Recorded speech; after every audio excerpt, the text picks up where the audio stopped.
Okay. I'm going to start today with a story from my childhood. When I was 8 or 9 years old, I was going to school, me and my sister, and decide how much trouble we're going to make in the classroom for that day. So we're leaving the car, and my sister gets out, gives my dad a kiss on the cheek. Bye, Dad. I get out, give my dad a kiss on the cheek. Bye, Pops. Because I say Pops because I'm cool like that. And I get down. So I walk up to my friends, and they are laughing. They are having a great time, and I want to get in on the fun. I don't know what my best friends are laughing about. So I go up and I ask them what they're laughing about, and they said that they would tell me, but they were worried that I would kiss them if they did tell me.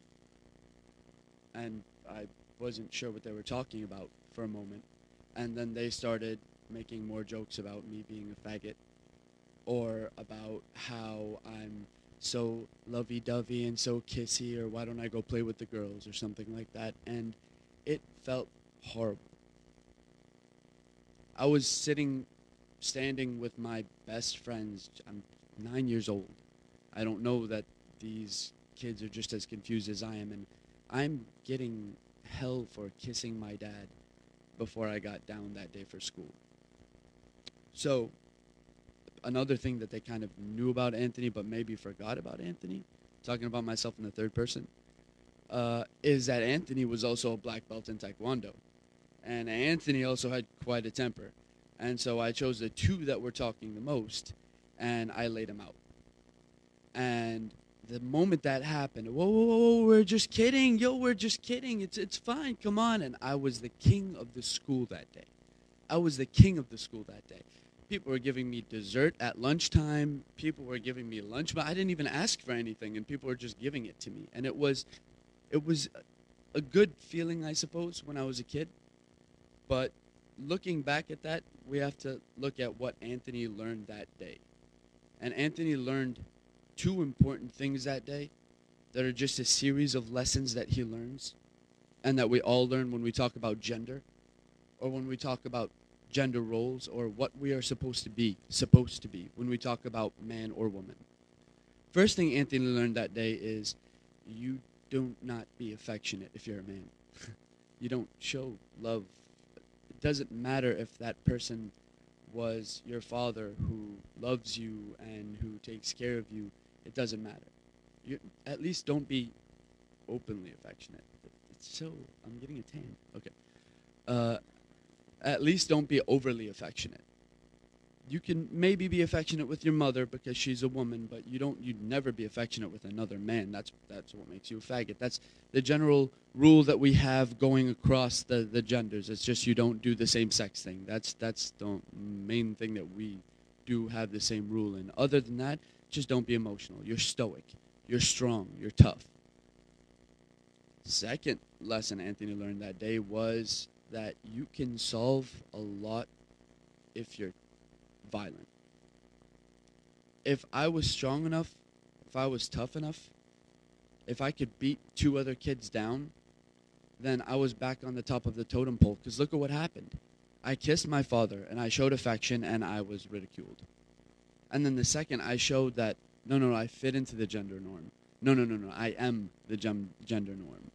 I am the guy who can beat you up. I am the guy who could take what I want when I want it. I am the dominant one.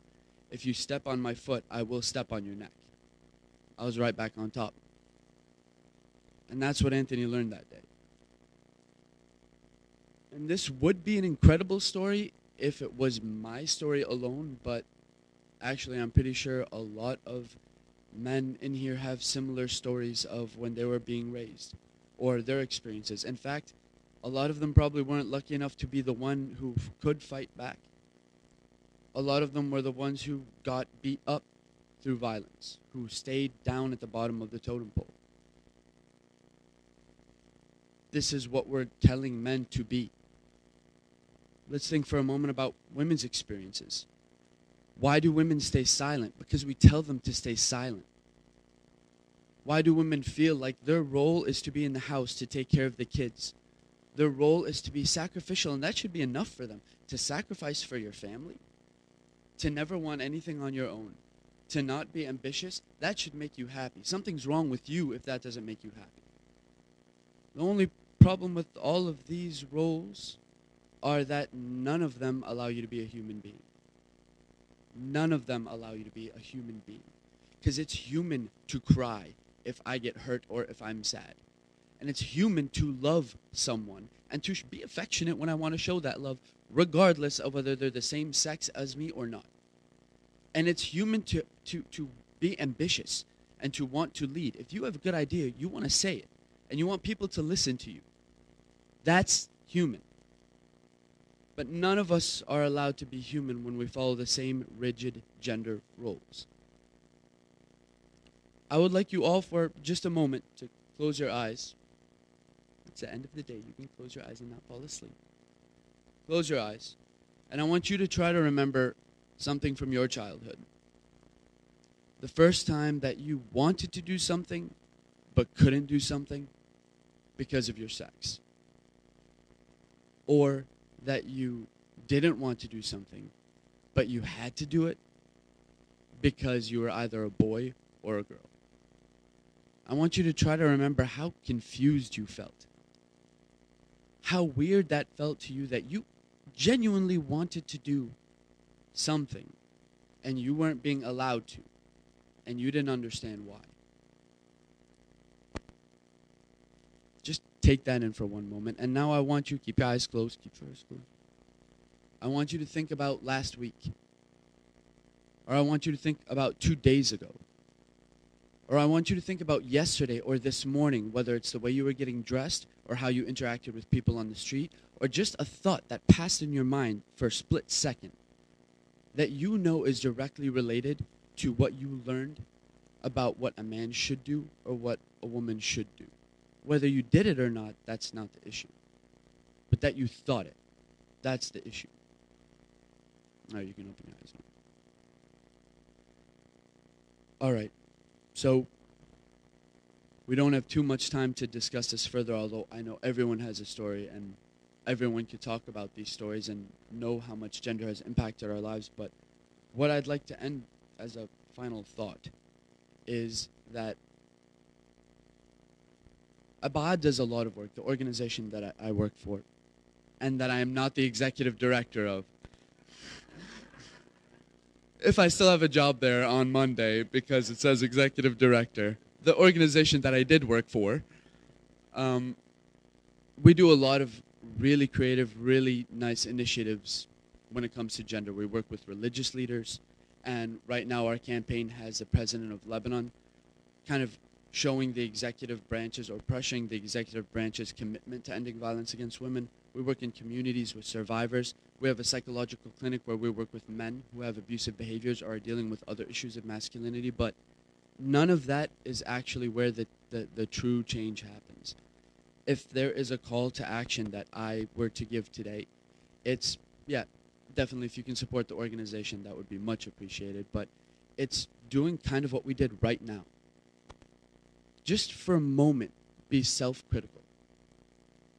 Close your eyes, think about it, talk to other people about it, how much every day we're affected by gender.